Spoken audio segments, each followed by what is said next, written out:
গত ২৮ ফেব্রুয়ারি থেকে যৌথভাবে ইরানের সামরিক আগ্রাসন চালিয়ে যাচ্ছে যুক্তরাষ্ট্র আর ইসরায়েল। হত্যা করেছে ইরানের সর্বোচ্চ নেতা আয়াতুল্লাহ আলী খামেনি সহ অনেক শীর্ষ নেতাদের। তাদের হামলা থেকে বাদ যায়নি শিক্ষা প্রতিষ্ঠানও। যুক্তরাষ্ট্র ইসরায়েলের সহযোগিতায় এগিয়ে এসেছে পশ্চিমা বিশ্বও। এই পরাশক্তিগুলোর বিরুদ্ধে একাই প্রতিরোধ চালিয়ে যাচ্ছে ইরান। পাশে নেই সহযোগী বা প্রতিবেশী কোনো দেশ। বিশ্ব রাজনীতিতে ইরানের শক্তিশালী দুই মিত্র রাশিয়া আর চীন, কিন্তু চলমান সংঘাতে এখনও প্রকাশ্যে তাদের কিছুই করতে দেখা যায়নি। সর্বোচ্চ প্রতিবাদটুকুই জানিয়েছেন তারা। পররাষ্ট্রমন্ত্রী আব্বাস আরাকচিকে প্রশ্ন করা হলে তিনিও এ নিয়ে সংঘাত চলাকালীন কোনো মন্তব্য করতে রাজি হননি। তবে এবার ভিন্ন দাবি করেছে যুক্তরাষ্ট্র। চলমান সংঘাতে ইতোমধ্যে ইরানকে সহযোগিতা করতে শুরু করেছে রাশিয়া।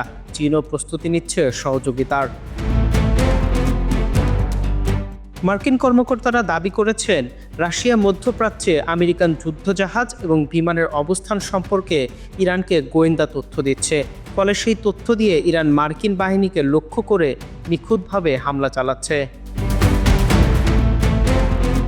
অন্যদিকে চীনকে নিয়ে যুক্তরাষ্ট্রের দাবি, মার্কিন গোয়েন্দা সংস্থাগুলো তথ্য পেয়েছে চীন ইরানকে আর্থিক সহায়তা, খুচরা যন্ত্রাংশ এবং মিসাইল উৎপাদন সরবরাহের প্রস্তুতি নিচ্ছে।